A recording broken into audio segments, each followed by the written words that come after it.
bahwa berdasarkan putusan perkara 169 garing PDTG garing 2023 garing PN Balai Bandung, yang mana di dalam amar putusannya berkaitan dengan gugatan yang diajukan oleh PT Surya Salura Mandiri terkait perbuatan melawan hukum yang diajukan kepada PT Mukti Sarana Abadi.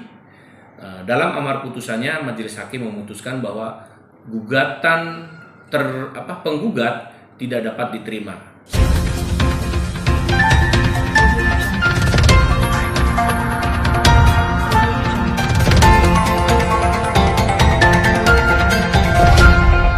Drama hukum yang melibatkan proyek revitalisasi Pasar Jatiasih memasuki babak akhir. Gugatan sebesar 62 miliar rupiah yang diajukan PT Surya Salura Mandiri terhadap PT Mukti Sarana Abadi akhirnya ditolak oleh Pengadilan Negeri Bandung. Putusan ini tentu menjadi pukulan telak bagi penggugat yang selama ini mengklaim telah dirugikan. Putusan nomor perkara 169/PDT G/2023/PN BLB yang dibacakan pada hari Kamis tanggal 1 Agustus tahun 2024 di Pengadilan Negeri Bandung, majelis hakim menolak permohonan penggugat. Hal tersebut disampaikan kuasa hukum tergugat Andi Tatang Supriyadi didampingi M.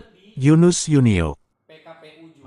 Baik, terima kasih rekan-rekan media, bahwa berdasarkan putusan perkara 169 garing PDTG garing 2023 garing PN Balai Bandung, yang mana di dalam amar putusannya berkaitan dengan gugatan yang diajukan oleh PT Surya Salura Mandiri terkait perbuatan melawan hukum yang diajukan kepada PT Mukti Sarana Abadi. Dalam amar putusannya majelis hakim memutuskan bahwa gugatan penggugat tidak dapat diterima, sehingga dalam hal ini kami kuasa hukum dari PT MSA dari awal sudah mempunyai keyakinan bahwa gugatan ini tidak akan diterima. Kenapa?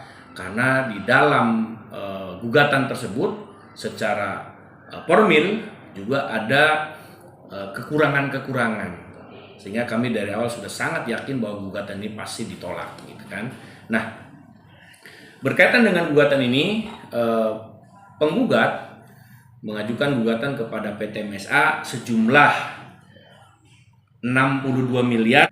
Nah, dalam isi gugatannya tentunya mereka memasukkan materi gugatannya, tapi dalam pembuktian dan keterangan saksi-saksi kami melihat dan kami menilai bahwa itu tidak ada kaitannya dengan isi gugatannya. Seperti itu. Berkaitan dengan apa sih Bang? Ini Bang perkaranya Bang?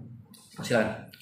Ya, pihak penggugat merasa bahwa pihak dia yang telah melakukan revitalisasi pasar, telah melakukan pekerjaan, kemudian ada perbuatan melawan hukum yang dilakukan oleh klien kami sebagai tergugat, sehingga pihak penggugat itu merasa dirugikan sebesar kurang lebih tadi 62 miliar. Hanya dalam perkara ini kami mengajukan eksepsi atau tangkisan terkait dengan legal standing penggugat. Kenapa kita mengajukan tangkisan? Karena pada saat pemeriksaan legalitas penggugat itu terdapat kejanggalan, mulai dari format gugatan yang tidak mencantumkan secara jelas legal standing Henny Surya sebagai apa dalam suatu perusahaan, sehingga dia bisa memberikan kuasa kepada seorang advokat, sampai dengan apa dasarnya dia bisa membela itu. Nah, ketika kita mintakan kepada majelis hakim untuk melihat legal standingnya, ternyata PT SSM ini memiliki seorang direktur, dan Henny Surya itu merupakan salah satu komisaris di perusahaan itu. Nah, direktur memberikan kuasa kepada komisaris untuk beberapa hal, ya. Sudah dibuka di muka persidangan. Pertama, untuk membuat perjanjian, yang kedua untuk melakukan penagihan, ya. Dan kemudian salah satunya lagi untuk mengajukan gugatan. Nah, eksepsi pada legal standing ini yang kita kritisi, bahwa Henny Surya tidak punya legal standing untuk mengatasnamakan atau bertindak untuk dan atas nama SSM. Kenapa? Karena sebagai komisaris dia tidak memiliki tugas dan wewenang itu. Ya. Karena dia tidak bisa bertindak untuk dan atas nama, meskipun telah diberikan kuasa oleh direktur, maka kuasa dari Heni Surya kepada advokat pun menjadi cacat formil.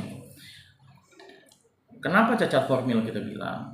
Dalam pasal 103 Undang-Undang PT menyatakan direktur bisa memberikan kuasa kepada karyawan atau pihak lain. Nah, komisaris bukan pihak lain dan bukan juga karyawan.